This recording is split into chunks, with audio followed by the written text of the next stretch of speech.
நற்செய்தி வாசகம். புனித மத்தேயு எழுதிய தூய நற்செய்தி, அதிகாரம் 23, இறைவார்த்தைகள் 27 தொடக்கம் 32. அக்காலத்தில் இயேசு கூறியது: வெளிவேடக்கார மறைநூல் அறிஞரே, பரிசேயரே, ஐயோ உங்களுக்கு கேடு! ஏனெனில் நீங்கள் வெள்ளையடித்த கல்லறைகளுக்கு ஒப்பானவர்கள். அவை புறம்பே அழகாக தோற்றமளிக்கின்றன, அவற்றின் உள்ளேயோ இறந்தவர்களின் எலும்புகளும் எல்லா வகையான அழுக்குகளும் நிறைந்திருக்கின்றன.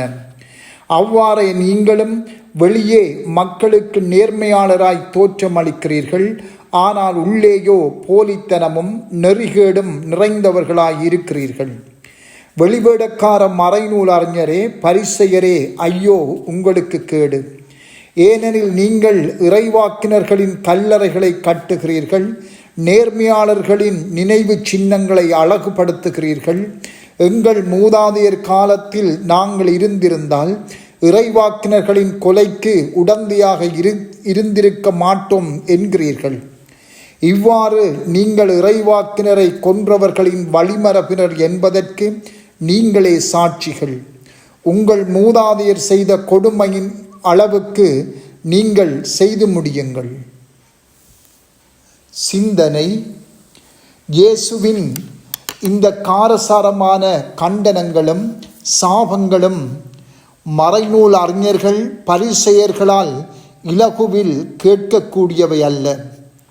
இவை கடினமானவை, ஆனாலும் உண்மையானவை.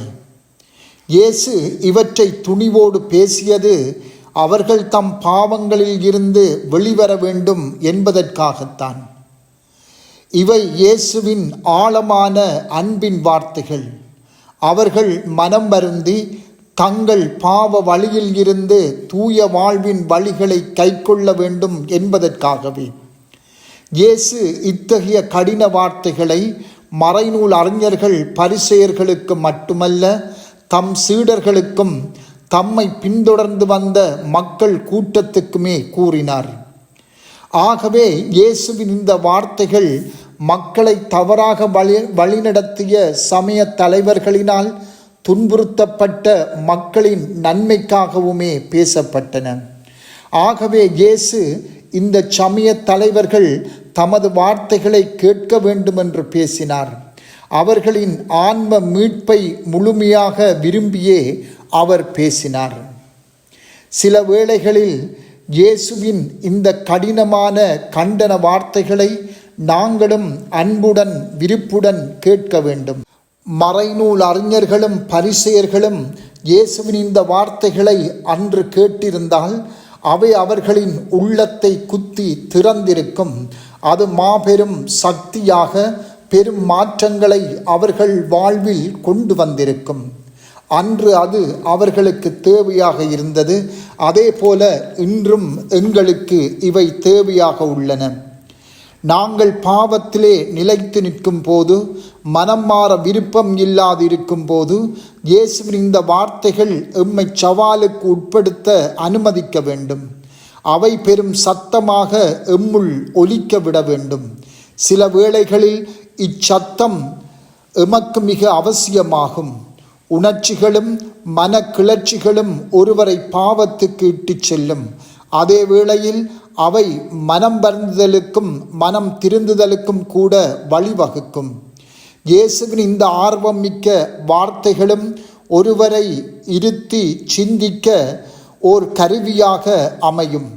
அது அவர்கள் மனம் மாற ஏதுவாக இருக்கும். இயேசுவின் இந்த வார்த்தைகளை எங்களுக்கும் ஆனதாக நாங்கள் ஏற்றுக்கொள்கின்றோமா?